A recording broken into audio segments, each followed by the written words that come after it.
Madam ಅವರೇ, ಎಲ್ಲೋಗಿದ್ರಿ? ನೀವು ಎಲ್ಲೋಗಿದ್ರ ಅಂತ ಆಗ್ಲಿಂದ ನಾನು ಕಾಯ್ತಿದ್ದೆ. ಅದೇ ಸಿದ್ದು ಅವರೇ, ವಿಡಿಯೋ ಎವಿಡೆನ್ಸ್ ಹುಡ್ಕಕ್ಕೆ ಅಂತ ಹೋಗಿದ್ದೆ. ಕಡೆ ಪಕ್ಷ ಅದಾದರೂ ಸಿಕ್ಕಿದ್ರೆ ಅದನ್ನು ಕೋರ್ಟಲ್ಲಿ ಸಬ್ಮಿಟ್ ಮಾಡಿ ವೆಂಕಿ ಅಣ್ಣ ನಿರಪರಾಧಿ ಅಂತ ಸಾಬೀತು ಮಾಡ್ಬೋದು ಅಂತ ಅಂದ್ಕೊಂಡೆ. ಎಷ್ಟೇ ಹುಡ್ಕೋದ್ರೂ ಅದು ಸಿಗಲೇ ಇಲ್ಲ. ಅಯ್ಯೋ, ಆ ವಿಡಿಯೋ ಸಿಗ್ನೇ ಇಲ್ವಾ ಮೇಡಮ್ ಅವರೇ? ಇಲ್ಲ ಸಿದ್ದು ಅವರೇ, ನನ್ನ ಪ್ರಯತ್ನ ಎಲ್ಲ ನೀರಲ್ಲಿ ಹೋಮ ಮಾಡ್ದಂಗೆ ಆಯಿತು. ವೆಂಕಿ ಅಣ್ಣನ ಜೈಲಿಂದ ಹೇಗೆ ಬಿಡಿಸ್ಕೊಳ್ಳೋದು ಅಂತಾನೆ ನನಗೆ ಗೊತ್ತಾಗ್ತಿಲ್ಲ. ಪಾಪ ನಮ್ಮ ಅಣ್ಣ ಎಷ್ಟು ವರ್ಷ ನಮ್ಮ ಮನೇಲಿ ಇದ್ರೂ ನೆಮ್ಮದಿನೇ ಇರಲಿಲ್ಲ. ಈಗ ಚೆಲುವಿ ಅದಕ್ಕೆ ಸಿಕ್ಕಾದ್ಮೇಲೆ ಅವನ ಜೀವನ ಸರಿ ಹೋಗ್ತಿದೆ ಅಂತ ಅಂದ್ಕೊಳ್ಳೋ ಅಷ್ಟರಲ್ಲಿ ಹೀಗೆಲ್ಲ ಆಗೋಯ್ತು. ವೆಂಕಿ ಅಣ್ಣನ ಬಗ್ಗೆ ನೆನೆಸ್ಕೊಂಡ್ರೆ ನಂಗೆ ತುಂಬ ಬೇಜಾರಾಗುತ್ತೆ ಸಿದ್ದು ಅವರೇ. ಅಯ್ಯೋ, ನನ್ನಿಂದ ನೀವು ಎಷ್ಟೆಲ್ಲ ನೋವು ತಿನ್ನುವಂಗಾಯ್ತಲ್ಲ ಮೇಡಮ್ ಅವರೇ.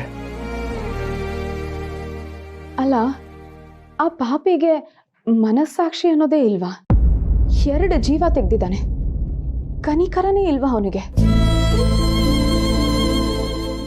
ಹೇಗೋ ಆಕ್ಸಿಡೆಂಟ್ ಆಗೋಯ್ತು, ಅವ್ರನ್ನ ಒಂದು ಸ್ವಲ್ಪ ಆಸ್ಪತ್ರೆಗೆ ಬೇಗ ಕರ್ಕೊಂಡು ಹೋದ್ರೆ 2 ಜೀವ ಉಳಿತಿತ್ತು, ಅವರು ಬದುಕ್ತಿದ್ರು. ಛೇ, ಅವನು ಮನುಷ್ಯನೇ ಅಲ್ಲ. ಮನುಷ್ಯ ಆಗಿದ್ದಿದ್ರೆ ಇಷ್ಟೊತ್ತಿಗಾಗಲೇ ತನ್ನ ತಪ್ಪು ತಾನೇ ಒಪ್ಕೊಂಡು ಶಿಕ್ಷೆ ಅನುಭವಿಸ್ತಿದ್ದ. ಆಗ್ಲಾದ್ರೂ ನಮ್ಮ ವೆಂಕಿ ಅಣ್ಣ ಬಚಾವಾಗ್ತಿದ್ದ. ಅವನೊಬ್ಬ ಮಾಡಿರೋ ತಪ್ಪಿಗೆ 2 ಜೀವ ಹೋಯ್ತು. ಈಗ ಇನ್ನೊಂದು ಜೀವ ನರಳ್ತಿದೆ. ಜೊತೆಗೆ ನಮ್ಮ ಮನೆಯವ್ರಿಗೆಲ್ಲ ಎಷ್ಟು ನೋವಾಗಿದೆ. ಇಷ್ಟೊಂದು ನೋವು ಮಾಡ್ತಿರೋನ್ಗೆ ಯಾವತ್ತೂ ಒಳ್ಳೇದಾಗಲ್ಲ ಸಿದ್ದು ಅವರೇ. ನೀವೇನು ಬೇಜಾರು ಮಾಡ್ಕೋಬೇಡಿ ಮೇಡಮ್ ಅವರೇ, ಆದಷ್ಟು ಬೇಗ ಎಲ್ಲ ಸರಿ ಹೋಗ್ತದೆ. ಅಲ್ಲಿವರೆಗೂ ಹೊಸ ತಾಳ್ಮೆಯಿಂದ ಇರಬೇಕಷ್ಟೆ. ಏನು ತಾಳ್ಮೆನೋ ಏನೋ ಸಿದ್ದು ಅವರೇ, ನಮ್ಮ ವೆಂಕಿ ಅಣ್ಣ ನಿರಪರಾಧಿ ಅಂತ ಸಾಬೀತಾಗ್ಬಿಟ್ರೆ ಸಾಕು ನನಗೆ. ಆದಷ್ಟು ಬೇಗ ಆಯ್ತಾಗ್ಬಿಡಿ ಮೇಡಮ್.